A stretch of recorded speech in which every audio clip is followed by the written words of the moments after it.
So third problem on profile governor. Following particulars refer to a profile governor with open arms. Length of all arms equal to 200. So upper arm and lower arm are equal.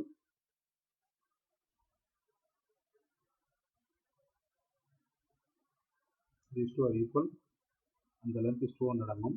The distance of pivot of the arms from the axis of rotation is equal to 40 mm.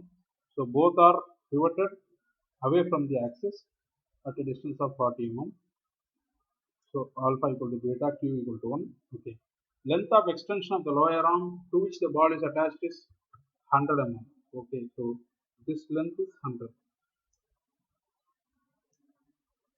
This is 100 mm. Mass of each ball is 6 kg, small m 6 kg, and the mass of the central load is 150 kg. This is capital M. The radius of rotation of the ball is 180 millimeter when the arms are inclined at 40 degree to the axis of rotation. Find the equilibrium speed for the above configuration. Okay, so what is the RPM at which you will have the radius of rotation as 180? Radius of rotation is always measured from the ball center to the axis of rotation. That's the right way to measure the radius of rotation for any governor, any type of governor. Okay, this is the radius of rotation, right? In case if this is vertical, we normally write the radius here. But what is the actual radius? It is the ball center to axis. You may offset it away at any distance, but radius of rotation is always measured from the axis of rotation only. So that is given as 180. So this is 180 for the given configuration. So what is the speed at which this will occur? So this arm is inclined at 40 degree to the vertical to the axis of rotation, or this is your axis of rotation is vertical. This is 40 degree. Okay. So this is the question. Keep that in mind. This from the given data. The length of the arms equal to 200 mm. So PF equal to DF. So P to F, P to F, D to F is 200 mm. Okay. PQ equal to DK equal to FG equal to 40. PQ, DK, HG. Eccentricity from the center is 40. So BF is equal to 100 mm. Length of the length. So don't mistake this with the height. Okay. So it is inclined. The slant length is 100. B to F is 100 mm. Okay. Ball mass is 6 kg. Sleeve mass is 150 kg. Radius of rotation at this particular. So how I have marked the radius in the diagram? What I have done is I have dropped the perpendicular that cuts the horizontal line, and I mark this point as J. Okay, so J to G is called the radius of this. That's what I told you earlier. This distance, the same distance I have reproduced here, and I have written that equal to radius of rotation 180 millimeter, 0.1. So alpha equal to beta equal to 40 degree. Both are equal. Okay, these are the given data. Let's move on. Let n equal to that equilibrium speed at which this configuration of the governor exists. So take the diagram. So from the equilibrium position of the governor as shown below, we find that PH is equal to PF cos 40. Okay, so where is P? P to H. PH. So take this triangle. So in this triangle, this is 40 degree. So write cos theta in this triangle. So cos theta equal to cos 40 equal to, for this triangle, adjacent side by hypotenuse. Adjacent side is P to H, correct? P to H divided by hypotenuse is P to F. This is hypotenuse, P to F. So cross multiply, PH is equal to PF cos 40. That's what I have written here straight away. So that is PF is 200. I know that. So this is 200 millimeter length. So 200 into cos 40. So that is 153.2 is the height of the governor. 153.2 millimeter is the height of the governor, right? 0.1532 meter. So FH is equal to PF sin 40. What is FH? Look into the same triangle, the opposite side. What you have found earlier is the adjacent side. So this is the opposite side. So I am going for writing sin theta. Sin 40 degree equal to FH by hypotenuse. FH by PF. So cross multiply. PF sin 40 equal to FH. Okay. So 200 into sin 40 comes around 128.6 or 0.1286. Okay. JF is equal to JG minus HG minus FH. Let's look at that very carefully. JF is equal to this distance, JF, the small distance. JF is equal to JG, the entire distance, minus HG, FH. HG, subtract that, and FH also you subtract from the entire length. That is, from the entire length I am going to subtract these two lengths, this one and this one. If I subtract from the entire length, I will get this small distance. Okay, so this is also known. Just now I found out using sin theta. I found this. This is already given in question as 40 millimeter.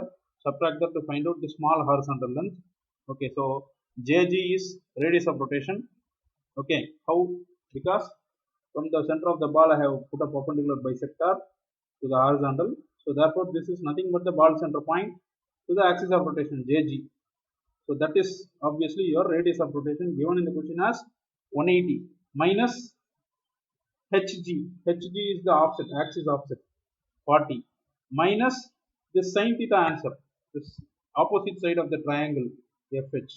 So that is 128.6 millimeter. Just now you have found out, right? That also you put here and subtract. Finally, find out it is 11.4 millimeter. Which one?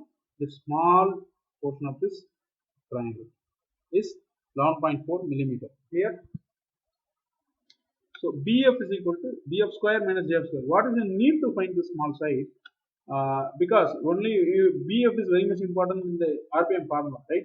So BF, if you know BF only, then only you can add it and write BM FM.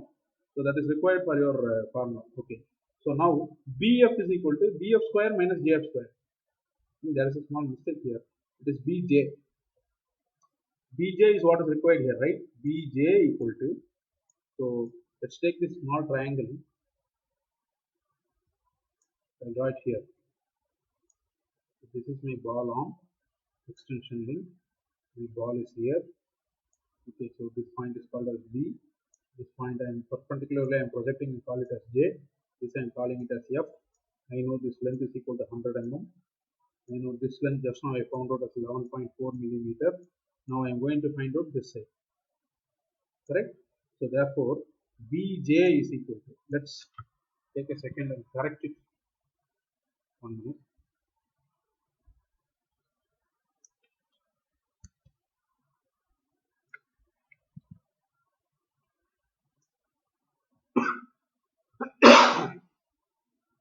So BJ is equal to, from the triangle, small triangle, this small triangle, I want to find out this side. So therefore hypotenuse square minus this small side.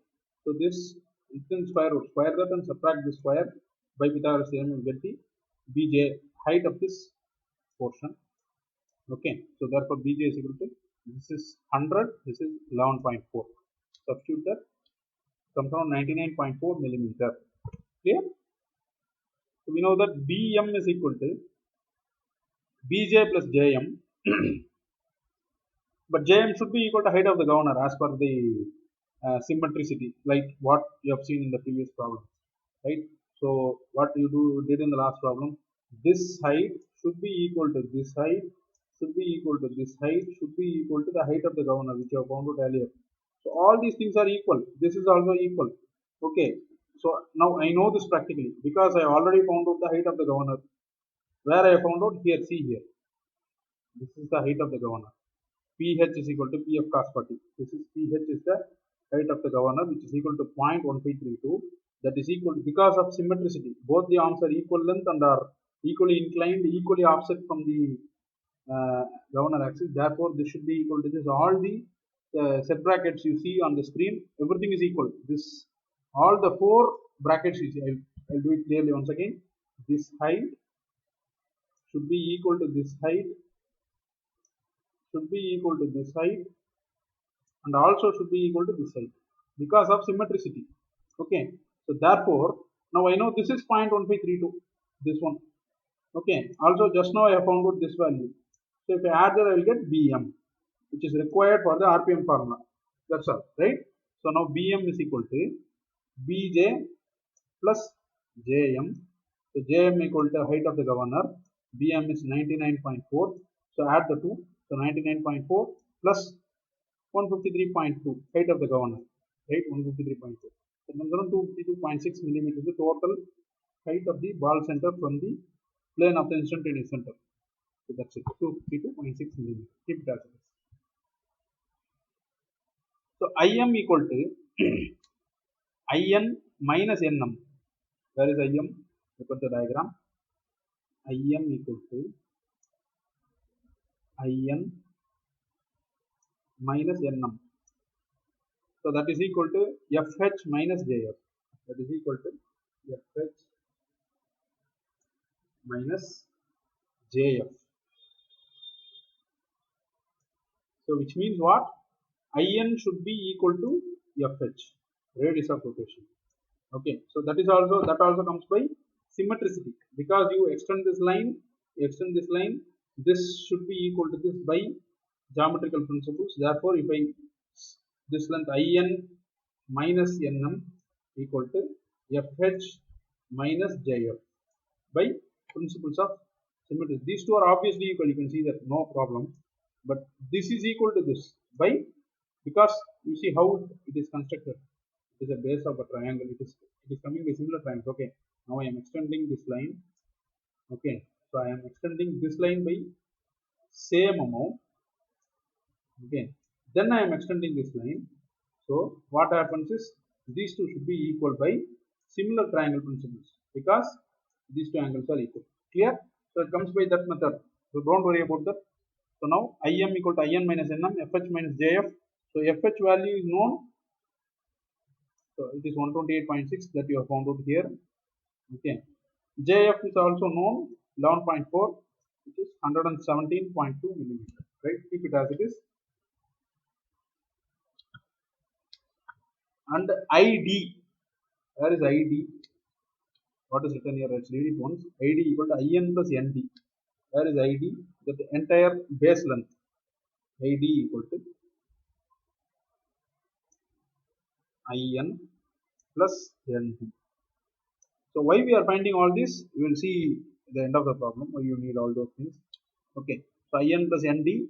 So also, by since you are putting a perpendicular bisector, IN is equal to ND. Therefore, you can multiply it. These two are equal. These two are equal. Therefore, 2 into IN. So 2 into FH. Just now you have seen IN equal to FH. Let's go back to the diagram. You will understand.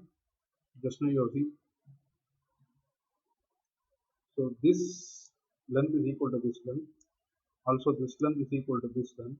Therefore, if I want to add this, I know it is IN plus ND. Since they are equal, it is 2 times IN, which is also equal to 2 times FH. FH value I know, 128.6. So into 2 will give you ID. Clear? So that is 2 into 128.6, which is 257.2 millimeter. Clear? ID. So taking moment about the instantaneous center, to keep this equation in mind, we will go back and see the diagram. So centrifugal force multiplied by Bm equal to ball mass multiplied by Im equal to sleeve mass multiplied by Id. So these three things you remember: Bm, Im, and Id. Okay, let's go back to the previous slide and see where all these forces. Taking moment about the instantaneous center. Instantaneous center is here. Okay. Centrifugal force. What is the perpendicular distance? Bm. So Fc into Bm. So centrifugal force multiplied by Bm. Okay. So let's imagine 1 minute. If I rotate this arrow mark about this point, what will happen? It will go around in anti-clockwise direction. Clear? So therefore, it is having. Let's keep anti-clockwise as positive. The other two things, mg. If I rotate this downward arrow about this point, what will happen? It will go in clockwise direction. It is opposite sign, negative. So minus mg into what is the distance from point I? Im. Mg into Im.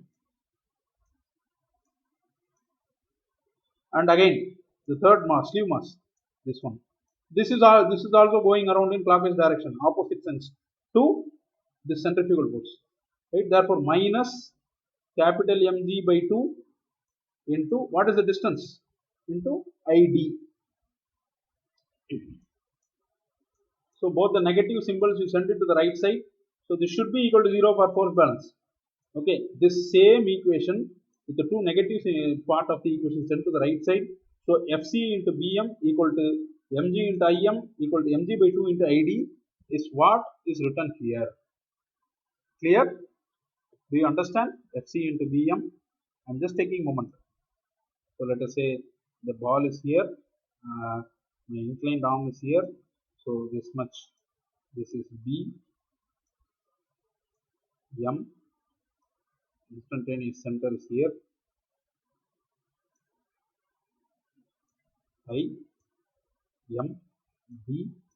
So your ball mass is here, mg, small mg is here, capital mg by 2 is a half of the sleeve mass because the other half will be acting on the other side. Okay, so centrifugal force is here. So Fc into this is B, point B. So Fc into this perpendicular distance. So I am taking a moment about the instantaneous center. Okay, about this point, perpendicular distance of this force, centrifugal force. So Fc into this distance B to M. So Fc into Bm equal to this mass. So it is going around anti-clockwise. This Fc is going around anti-clockwise. Keep it as positive. The other two things, the downward pointing arrows, when rotated above this instantaneous center will go clockwise. Therefore, they are having opposite symbol. Clear? So therefore, you are putting them on the equal to right side. So mg into this downward arrow, mg into Im. M is here, right? So Im plus on the right side plus. Okay. So mg by 2 into id. So this is why you are finding out all these inner small details of values to substitute into this moment equation. That's why you have found out all these equations you have used and found out the values. Now let's list down the values. Bm is 252.6, M is 6 kg, Im is 117.2 millimeter. All these you have already found out. Okay. 150 kg sleeve mass, id is 257.2. Put everything into the equation, find out the value of centrifugal force. So Fc is as it, keep it as it is. Bm is 252.6. I'm substituting it here. Everything I'm substituting in millimeter. Okay. So mass 6 kg into 9.81 into Im. Im is 117.2. Right. Plus sleeve mass is 150 kg. 150 into 9.81 by 2 into id 257.2.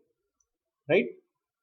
So on solving this, you will get Fc is equal to 776.4 Newton. Okay. Centrifugal force. The formula for centrifugal force m omega square r. This r should be small. Okay. So if you find this omega, then you can find out the RPM. That is the basic idea. Okay. M omega square r. Fc is 776.4. Mass is 6 kg.